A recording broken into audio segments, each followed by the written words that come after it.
Army. We're here with Dan Sehn, the creator of Argo 5, Sorcery of Power, and a couple others. How you doing, Dan?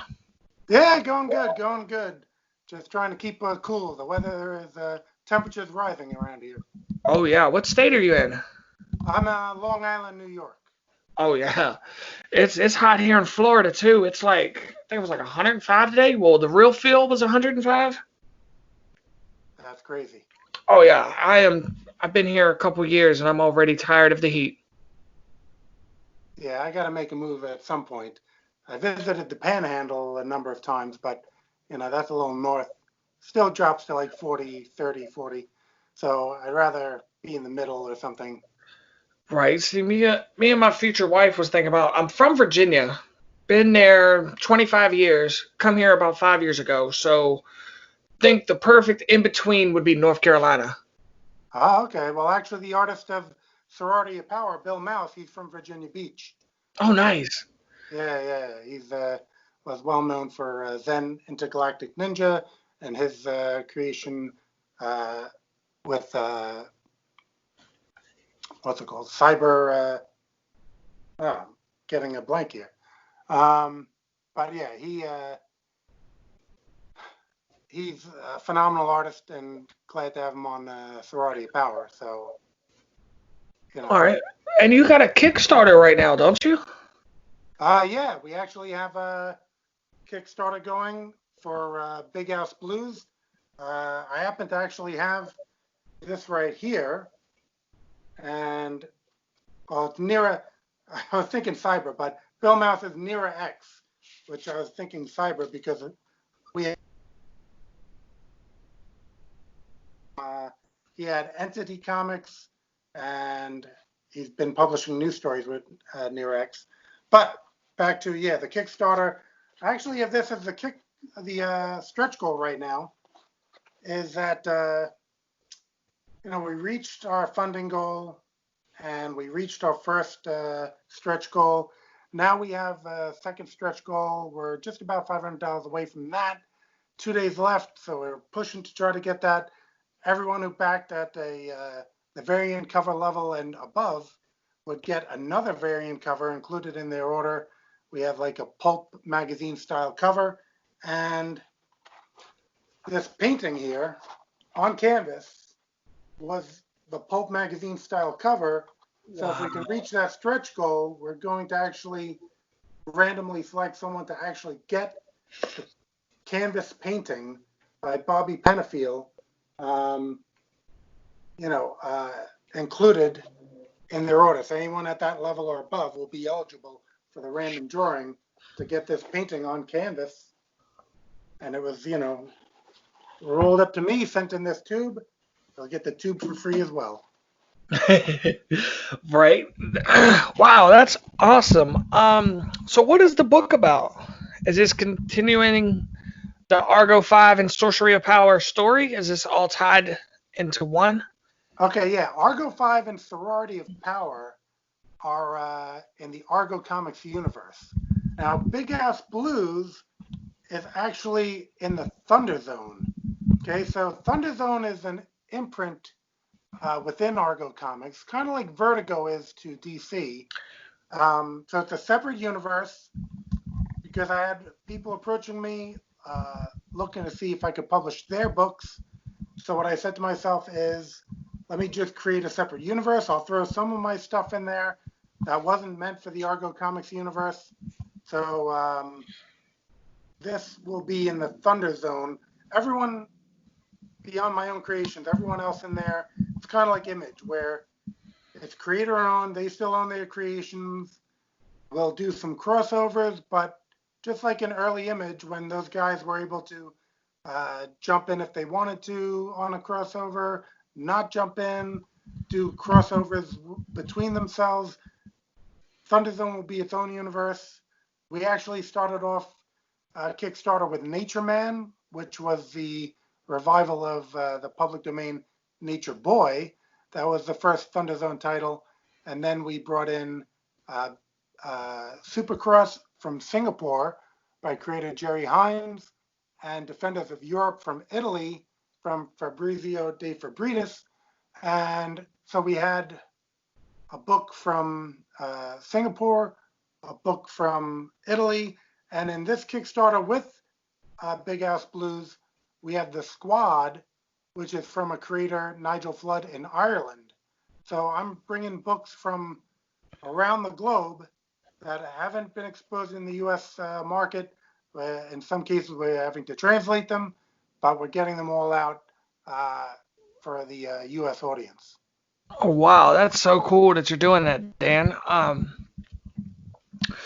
Are you taking submissions right now? Like if people have their books ready, can they submit them to you? Well, yeah, they are able to submit them. We get emails somewhat regularly. Of course, everything has to be lined up as far as the quality is concerned, because in the 15 years of Argo Comics, I've been known to have a certain level of professionalism and quality, and I need that to continue with Thunder Zone. But also to the effect is we're not going to kickstart a book that isn't completed, because I've been involved in some of the other publishers at times. Things fall through, feelings get hurt, and then the publisher is kind of left holding the bag, saying the creator left. I know I ran this Kickstarter. I don't have the book for you. So I need a completed book, and then we can do the Kickstarter. And people say, oh, well, Kickstarter is supposed to be funds to get the book done. And I'm like, well, don't you want those funds to make issue 2? You're investing in your first issue, but as long as you're not a one and done type guy, you're going to be investing in the second issue and keeping it rolling from there. Mm-hmm. I know a very good variant artist we'll talk about after the interview if you're interested. So how far is Argo 5 comic series going to go and Sorcery of Power? What's the number that you're going to reach? Well, I guess just like, someone asked that actually on Facebook, like, how many issues is the series? And I'm like, well, you wouldn't really go up to Marvel and say, when's this Hulk going to be over with? Right. When are you done with this Hulk? The Hulk keeps going. So at this point, I don't really have a definitive ending in mind. We are at issue, 38 is at the printer, 37 came out, 38 is at the printer. I definitely wouldn't stop before 50, because that's like a nice number. That's a good milestone. Yeah, of course. I don't see stopping beyond that. Sorority Power comes out when it comes out. It's not like all the issues are pretty much standalone, so you're not left with a cliffhanger. A lot of even some of the Argo 5 issues are one shots. I'm taking it back to the days of like Archie and Richie Rich, where you could just pick up one issue, read it, say, okay, I'm done. No cliffhanger, no nothing. I enjoyed that, and I do a little bit of that with Argo Comics. Yeah, I've noticed we've reviewed your book and we like them. We got a bunch of positive things to say about it. Y'all should check out that comic review that we did. So how many Kickstarters have you done so far? I think we have done, this might be our 6th. We had Argo 5 Volume 1 collecting the first 6 issues, Argo 5 Volume 2. We had Nature Man. We had Supercross Defenders of Europe. We have this current one. Actually, before this current one, we had Pink Puma and Red Rooster. So that was number 5, I guess. So that's making this one number 6. So you're a veteran at it. What would you say a lot of common mistakes that people do for their first time Kickstarters? Well, again, here's the thing. As I said, I like to kickstart a completed book. Okay. Quite often, people will have some concept art, and I guess if you're a really hot artist and a strong social media player, then that's going to do it. But for myself, in backing those campaigns and having gotten burnt a couple of times,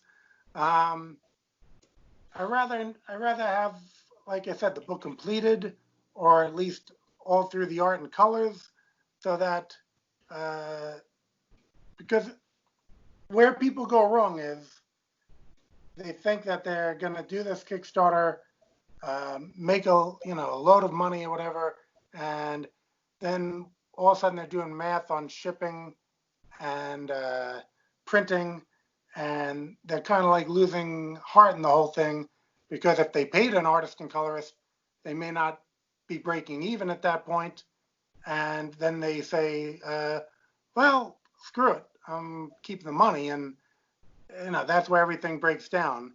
And unfortunately, if you're kickstarting because you don't have the money to make the book, you probably don't have the money to pay the bills, perhaps, and all of a sudden, or you just like, wow, I love those sneakers and they came out, and hey, I have all this money sitting here, and oh my God, my computer broke down like mine did, and I got to replace the computer, and I got to put that money, and then all of a sudden that money never comes back into printing the book, and now we're all paying for it, and the other thing is people think they're impervious to like having people wait 2 years for a book, which some people are. Some people have that social media game that people will still back them.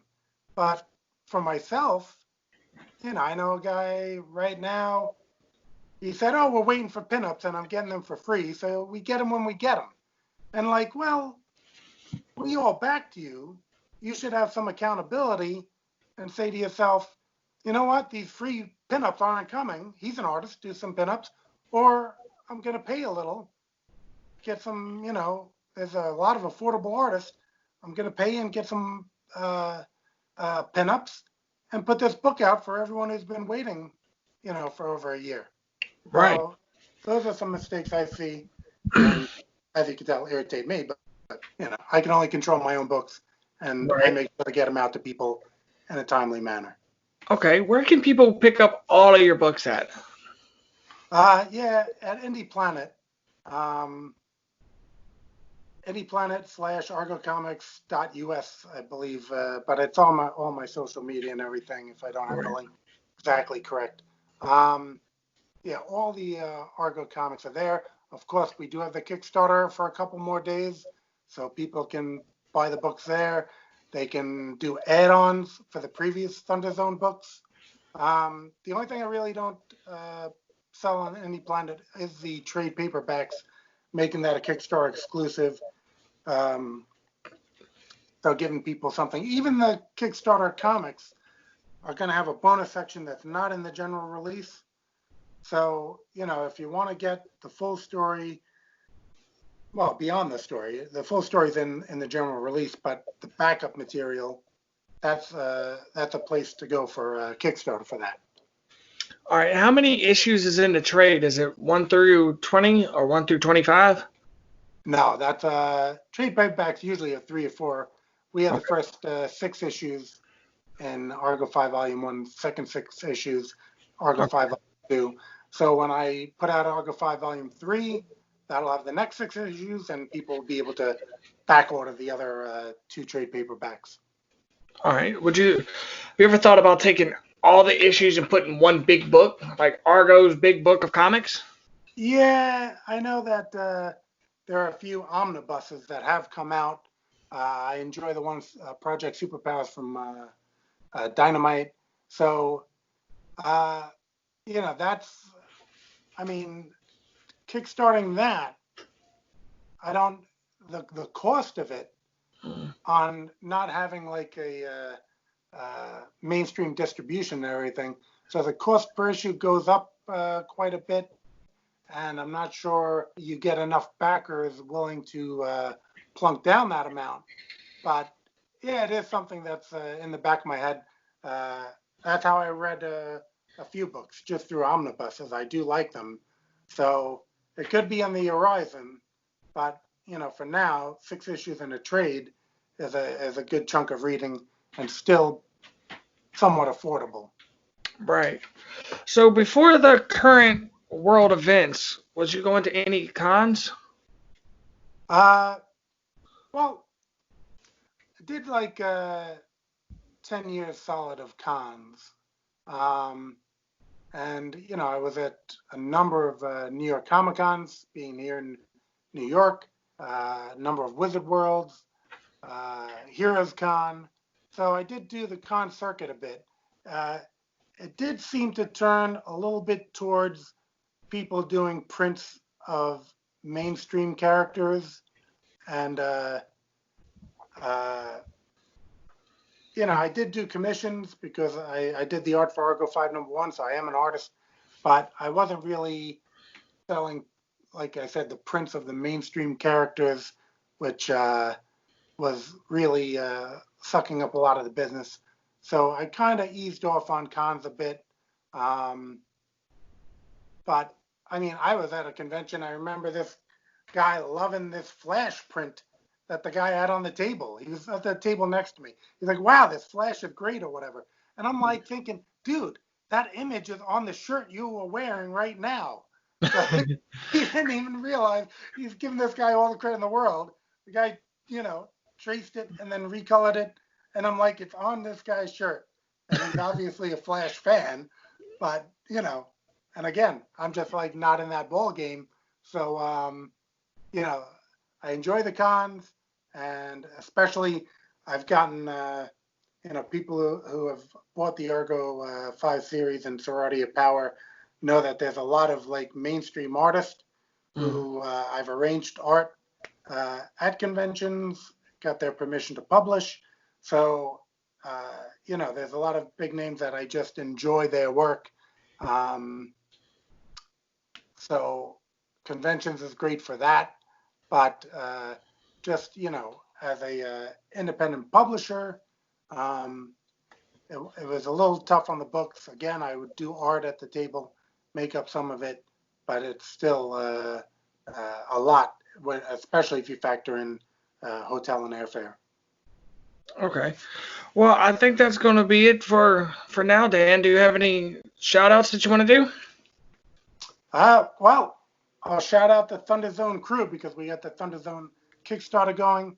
Francisco Zamora and Jerry Judge Hines, Nigel Flood, and Damian Walburn. Those are the guys right now who are making our kind of core staff. We have a lot of other creators involved, bringing in fantastic books, but those are somewhat staffers at this time who are doing, Nigel doing as the international director and Jerry doing as senior editor, and Francisco, he has a variety of things right now. He's associate editor. And Damian Walburn's kind of like our media director at this point. So, I had technical difficulties getting a web show up. Damian, came in, boom, and set it all up. So, we all have our parts to play. I'm a comics guy. I'm not a tech guy. He's a great tech guy. Jerry is awesome with the graphics. Nigel is overseas, building us up as a worldwide organization. Francisco has his connections and oversees a lot of just lettering is an important part. And he's like one of the top indie letterers. So just having him on board is invaluable. So, we're just looking to get things done and get the books to people and move forward. All right. Well, thank you, Dan.